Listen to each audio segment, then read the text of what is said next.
it's weird. It feels weird to say it because again, as women, I think a lot of the times it's like, the culture is very much more, humility and, be understated and this and that. But, if I can do my job better than another person, then I'm gonna say it. And, belief in myself that hey, it's not by fluke. Oftentimes there's this, especially with women, every woman that I know who is in my circle, who is highly, highly educated, doing incredible things, they have had at one point or another this moment of, do I deserve this? And that imposter syndrome of like, do I really deserve to belong here? And did I really earn it? And for me, like the biggest thing is to just be like, yeah, you did. Your name is on that degree. Your name is on that roster for your job. Your name is on this or that project. Like,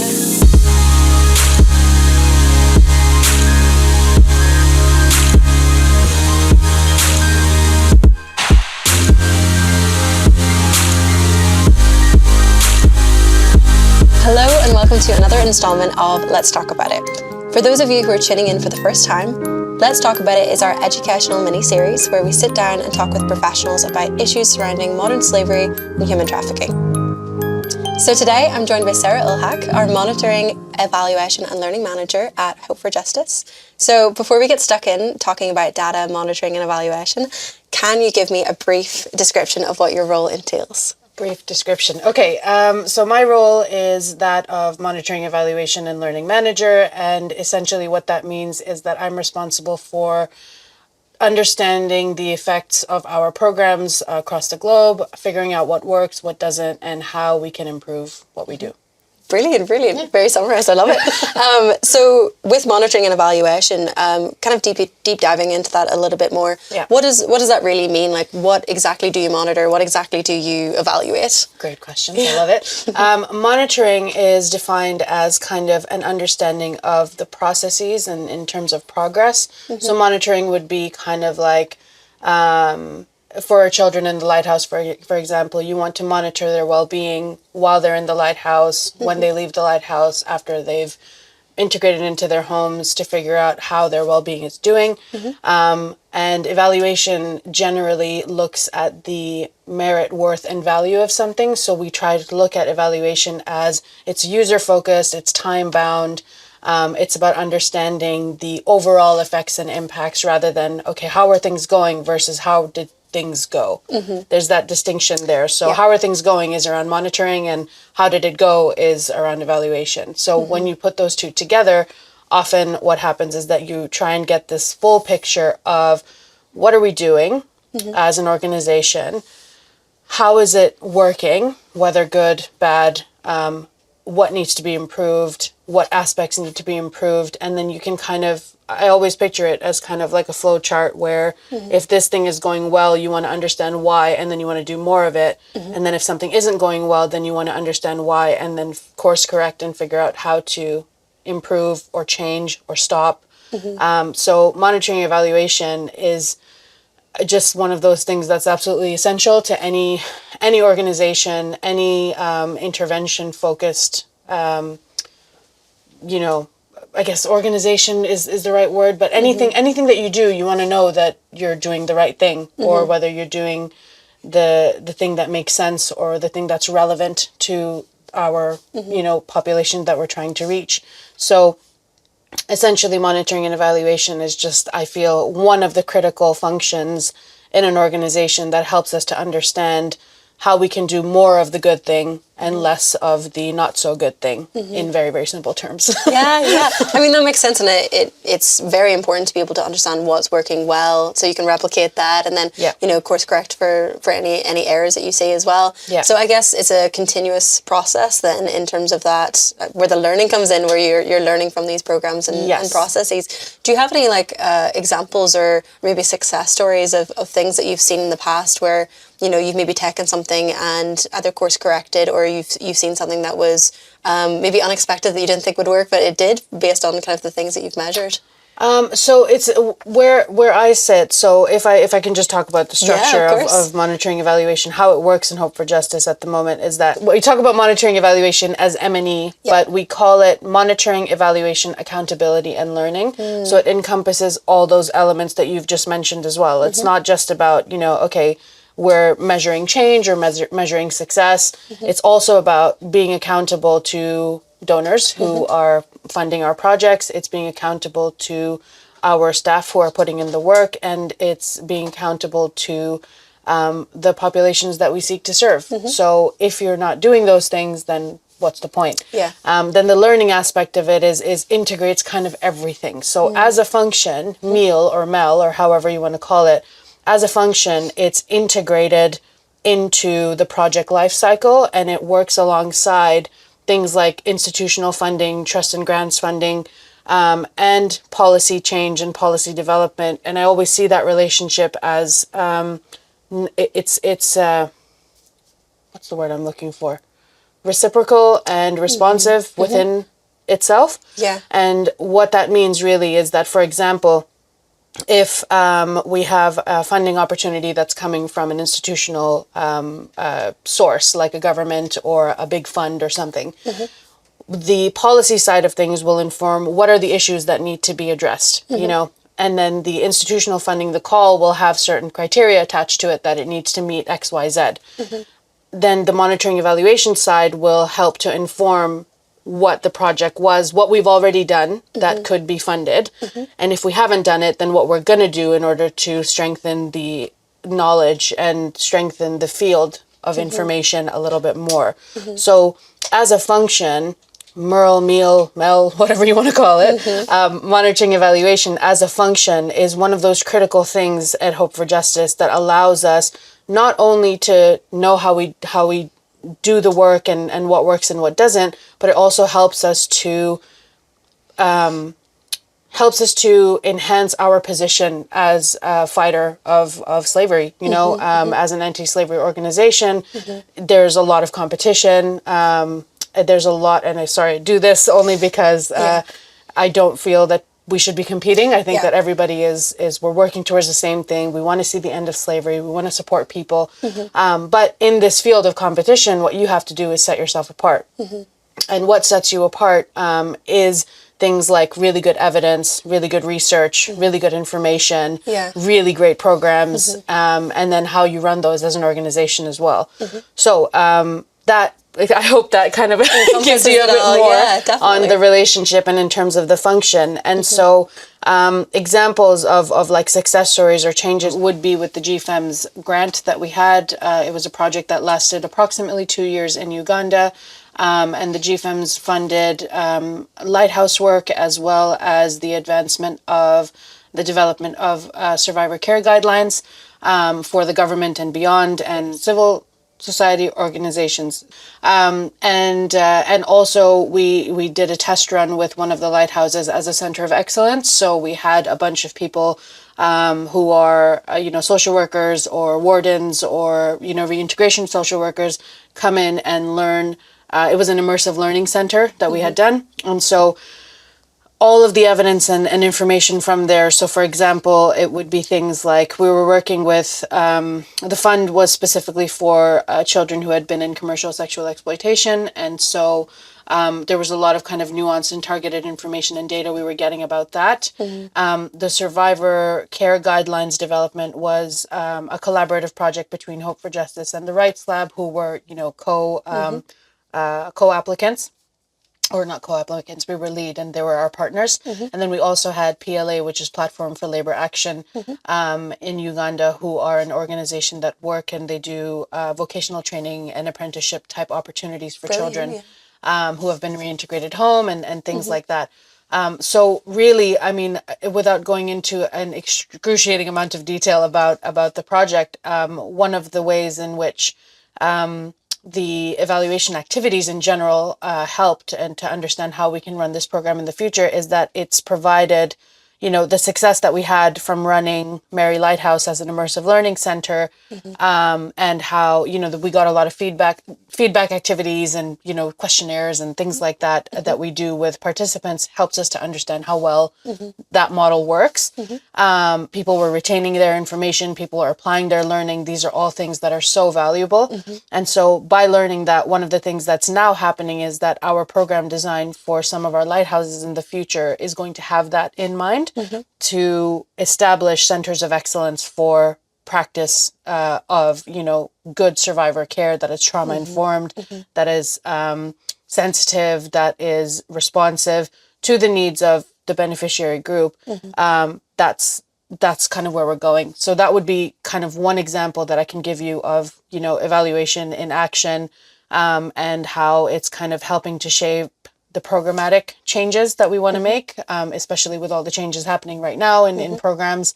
It is important that we learn and we figure out what works best and how we can continue to do things that are just going to go from strength to strength.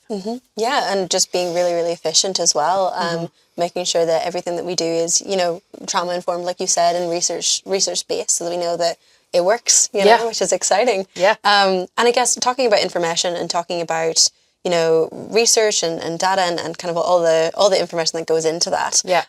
We know that from our last episode with Philippa and Alistair that modern slavery is really, really hard to pinpoint as a field. It's a hidden crime. It's one of those things that happens behind closed doors, and it's really hard to estimate the actual significance and prevalence of the issue all over the world. So my question for you is, how do you think resources, data and information in general is helpful to understand that problem in an issue that is so underrepresented and hidden? I think it's one of the biggest challenges of the field to have that lack of understanding about how pervasive or how prevalent the issue is a big problem. Because if you don't know what you are working with, then you don't know what you can do.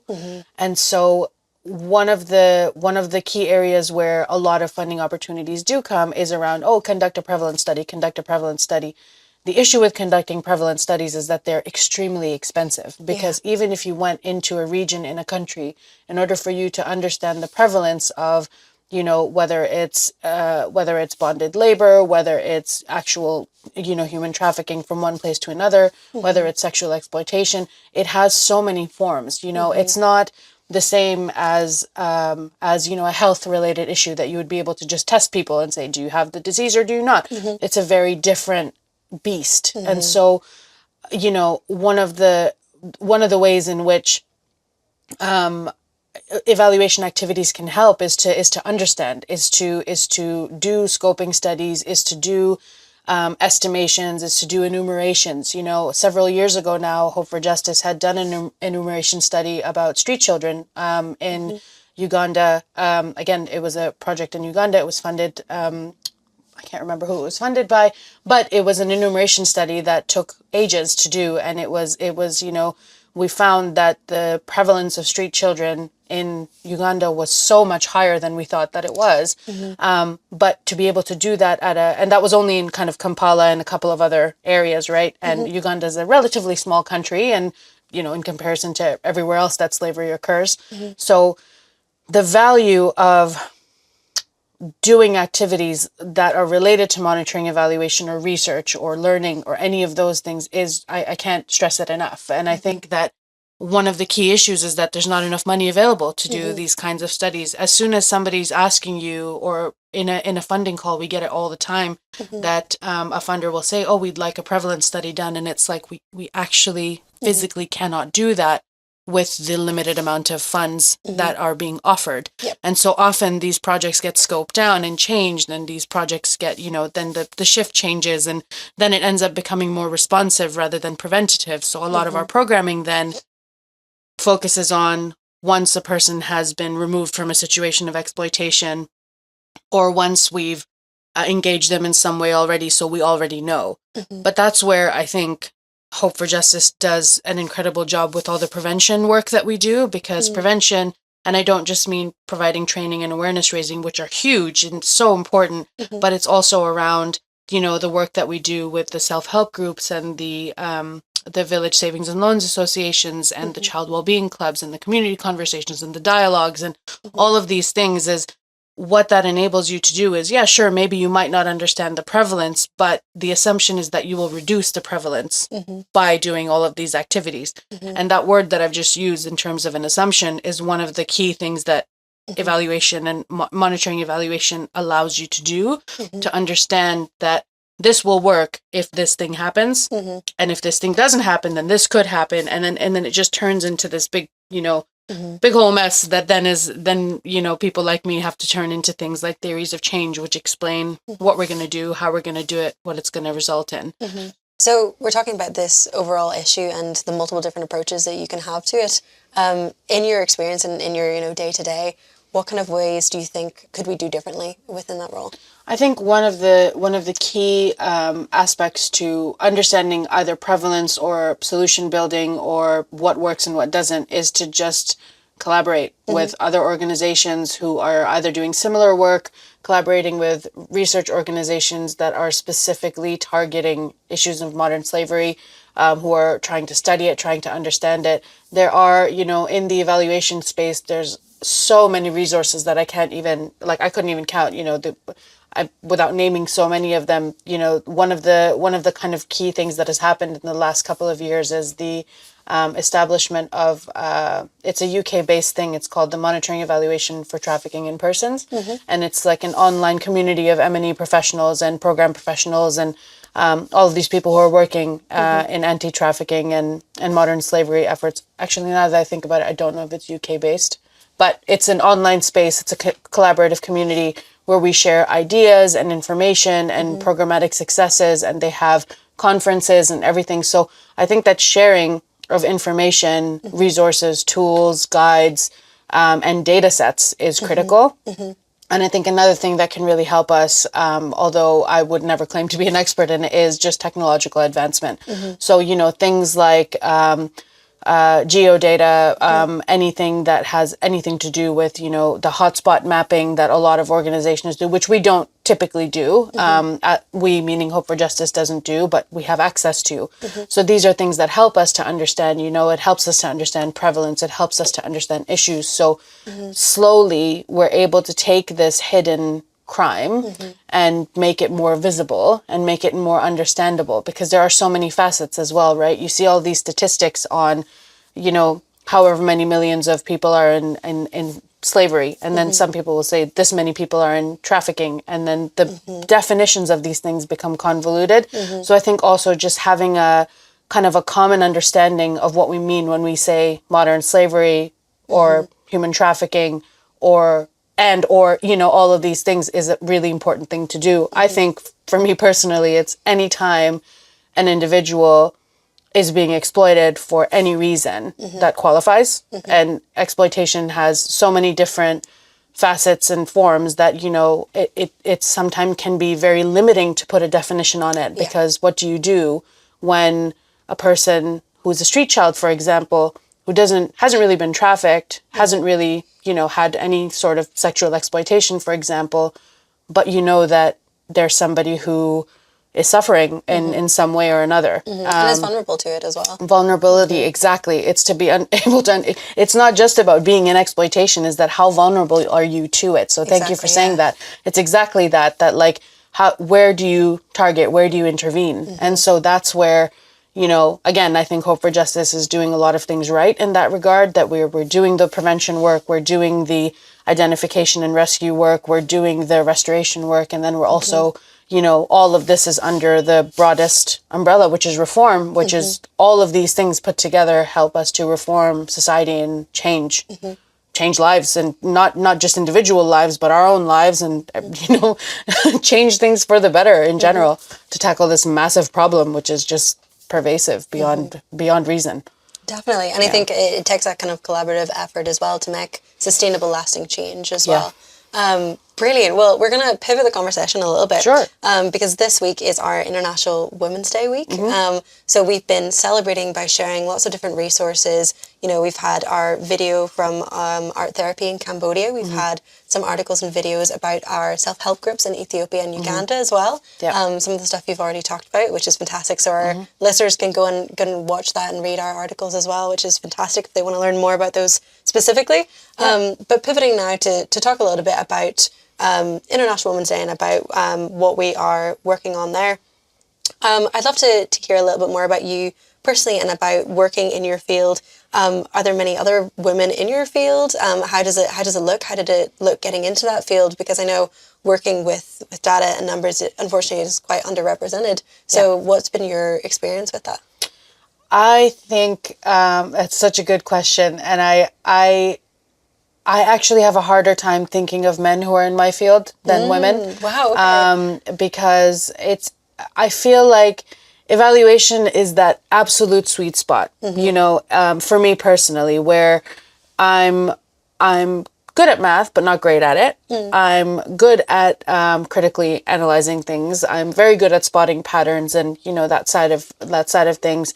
And in the field, when I first started, this is now, just the age is coming back to me again. I have been doing evaluation for learning for 2010, so 13 years now. It has been, and in that time, I have seen more women in the field than I have men. Which is, it was always encouraging for me. You know, my first manager and my first director when I worked for, it was a Canadian federal government. It was a Canadian federal government department that I worked in. And, you know, it was dominated by women. And I loved that because I think when you're first starting out in your career, not just being a woman, but being a person of color, being an immigrant in Canada, you know, they're layers upon layers. And these are things that can be barriers if you're not well supported. And I think what has been incredible for me is the level of support that I've received, not just from women in my field, but just people in general, my family, my friends. This was a field that I didn't even know existed until I was 20 years old. And so for me, it's just been incredible. You know, even if I just look around in our organization right now, our USA meal manager is a woman. I'm a woman. You know, Michelle is a woman. You know, a lot of our leadership across the globe is women. You know, we've got Florence, Maggie, Sarah Butler. We had, you know, there's so many people who are in these positions that are such strong, and I'm sorry, it sounds so cliche to say such strong women, but they really are. Yeah, it shouldn't be a cliche. And you know, it's just one of those things. Like I feel like my life is saturated with just incredible women who are doing incredible things. And even in our collaboration with other organizations, you know, with the Rights Lab, it's a female dominated team. Their whole team is women. And their M&E person is one of my favorite women because we can totally nerd out about these things and it's the best thing in the world. And yeah, so I just feel like, you know, feel like the men, you know, in our, not to say that it's only women, but it's mostly, I feel evaluation is a space that really appeals, I think, to people who are able to think in multiple ways. And I think, you know, that we know for a fact that like STEM fields and things like that can be dominated by men, but I love seeing, you know, how things are changing in that direction as well. I think that once you encourage people to pursue their excellence, and it doesn't really have to do with men or women in that regard, but when you encourage people to pursue what they're good at rather than what you think they should be doing, it makes a world of a difference. You know, if it was up to my family, or my culture, my, you know, whatever I've grown up with, it was a very weird thing for me to go into this field. You know, it was sociology, then it was policy and evaluation, then it was international development, and then it was, you know, now I work for an international NGO as a MEL manager, and it took a lot of time to convince people. But all of this to say is that I think that the key is to be well supported in the field by people who are as passionate as you, who understand the work, and who want to see you succeed because you're good at what you do. So that I would say that's a big one. That for me, you know, in my experience, it's been mostly women and lots of brilliant men as well. I think we've got a couple of male colleagues in you know, Uganda and Ethiopia who are doing a great job as M&E officers and stuff. But I would say that the leadership at Hope for Justice at this time in M&E is largely run by women. That's great to hear. Yeah. Definitely. It's exciting for me. Definitely. Yeah. And I guess, so our kind of theme at the moment with our International Women's Day campaign is all around ownership. You know, taking ownership, taking agency, you know, not just viewing, you know, people who are victims of human trafficking as victims, but as people who, especially afterwards, have gone through that process, are then taking agencies over their lives, whether that's through getting their education, starting their business. We've heard so many fantastic success stories all across. I'd love to hear both maybe any success stories that you've heard in terms of the people that you've worked with and learning in your programs, or also you personally and how you've taken ownership in your life and in your role.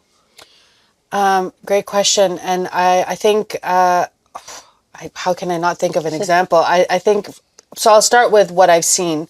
And what I've seen, I think in our programs, I've been to see our programs in Ethiopia and Uganda, more than anywhere else. And in Uganda, I had the opportunity to sit in on a VSLA meeting.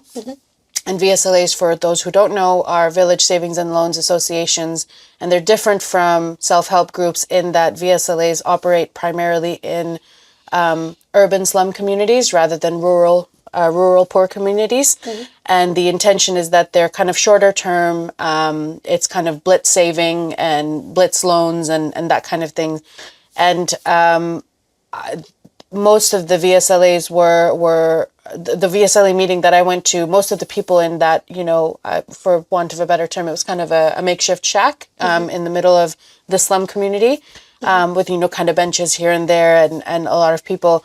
And I remember just being blown away by the amount of women who were there, because we understand, you know, that women are generally face some different barriers and different issues than men do, and the expectations on them and things. But through this VSLA, you know, one of the questions that I had, that Medina, who is, I'm just gonna put huge props out here for Medina right now, because she runs our prevention program in Uganda, and she's absolutely brilliant. But she had taken me there, and one of the questions I had was, you know, what changes have you seen in your life as a result of being involved in this VSLA? And a couple of the women there, you know, they volunteered, and they said, oh, well, one of them had said, I think her name was Josephine. She had said that she was able to open a fruit stand, and that she was able to bring in more money for her family, and that, you know, she was able to feed her kids more and do things like that. Then another younger woman, she can't have been more than like 20 or 21. She had like, I think 3 children, and she had started a hairdressing business out of her own home. And then another woman who was a friend of hers had started a kind of a nanny business to look after the children. And it was just, what I started to see was, it's such a, you know, those like, those maps that kind of light up. Like what I started to see was, oh, it's not just about individual success, but everybody's helping each other out. And I think that when you have something like a project that you're supporting, as Hope for Justice, for example, the VSLAs, when you have something like that enables communities to come together, and then they take ownership of their own lives in a lot of ways. You know, there's no handouts here. Exactly. There's no cash transfers. There's nothing like that.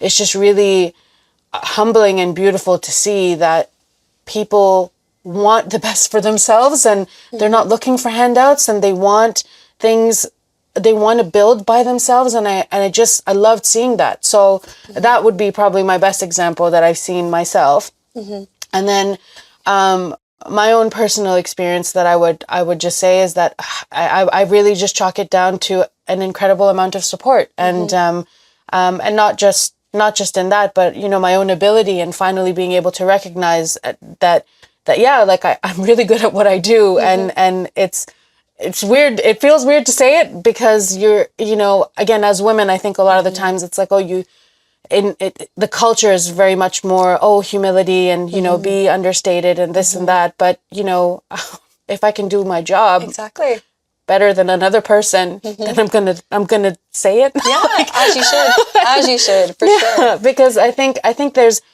so many elements, right? There's the emotional and the psychological about how I feel about myself and what I feel I can achieve.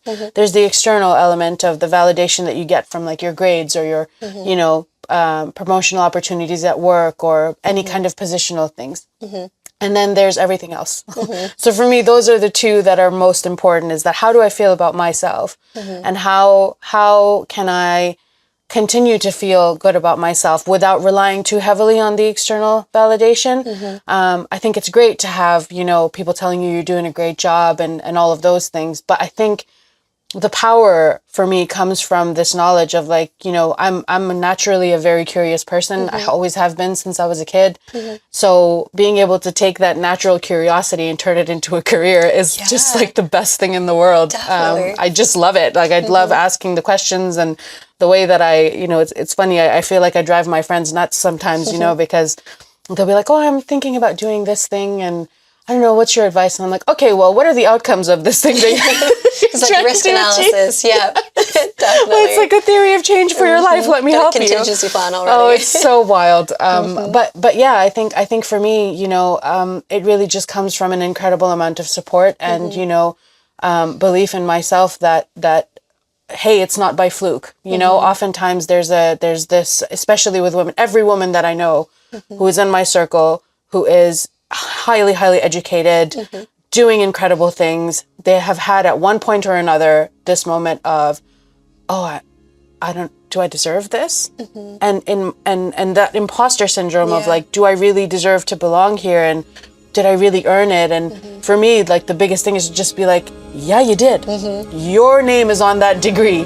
Your name is on that roster for your job. Your name is on this or that project. Like, I think it's one of the most unfortunate things that women and a lot of people, I don't want to just say women, because I know a lot of other people, all genders, men, women, who have been through this feeling of inadequacy or this feeling of imposter syndrome, or that they don't deserve something that they worked really hard for.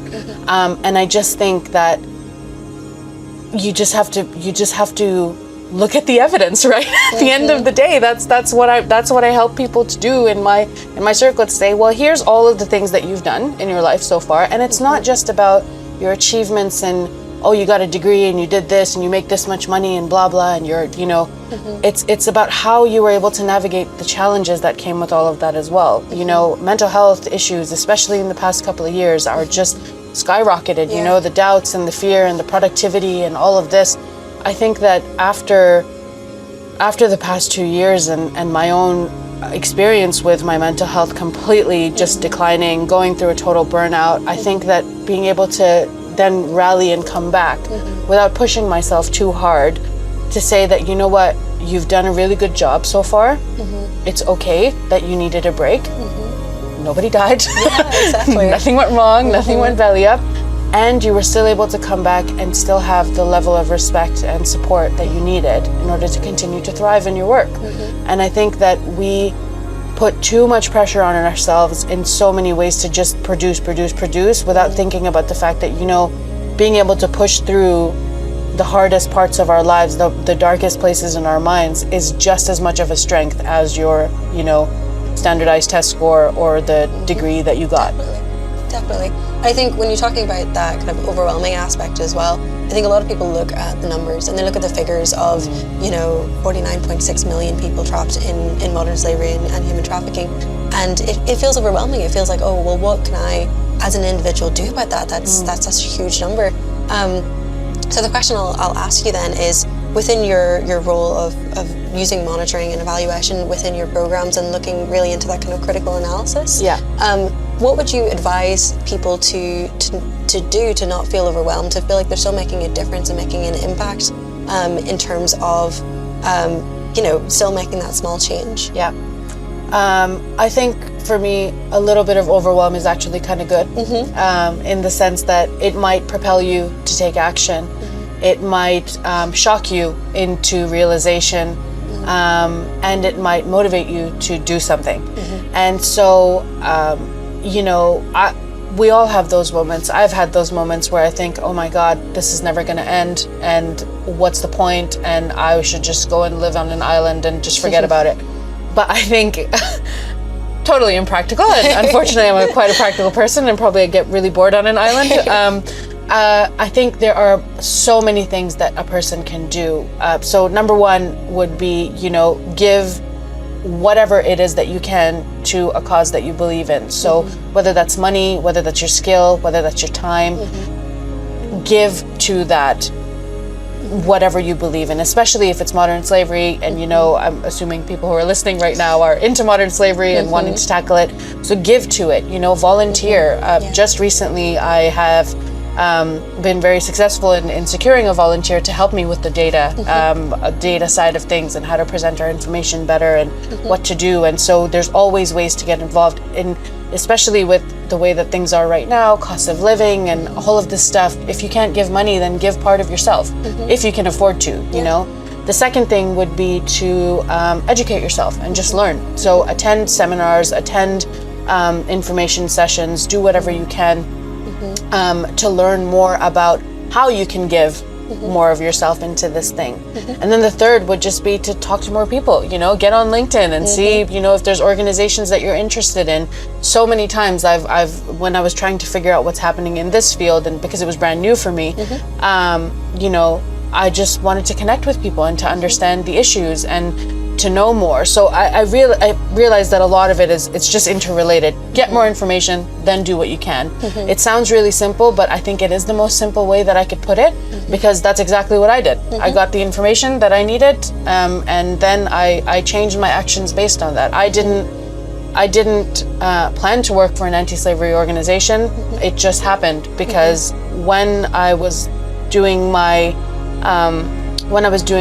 evaluation degree, it was after that, it was being in that evaluation space that I thought, I really want to use this for human development. And then I couldn't get a job in human development without studying international development, so I did that. And then I understood that in international development, some of these key underlying issues are the ones that are causing things like modern slavery to thrive. And so now so that then propelled me into the field. So that's all it is that to learn about the issues or becoming aware of the issues, whether that's through a little bit of overwhelm. It was like, oh my gosh, this problem is so significant.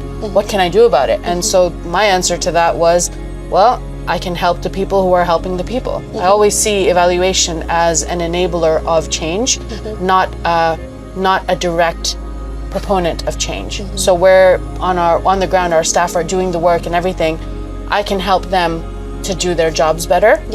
If they choose to, through the tools that we develop together. And I don't take any, there's no sense of like, oh, I saved a life today, I did this thing. I think it's more around, I want to make sure that whatever we do as an organization helps as many people it can in the best ways possible. So coming back to your question, sorry, I went on a bit of a tangent there. But I think what anybody can do to make changes is, again, give a part of yourself, educate yourself, and then connect with people who you think might know more than you about it. Brilliant. Well, that is a fantastic piece of advice to take away. I think we will leave it there. And thank you so much for coming in today and sharing your experience and your insights with us. Oh, no problem. Pleasure. Thanks so much.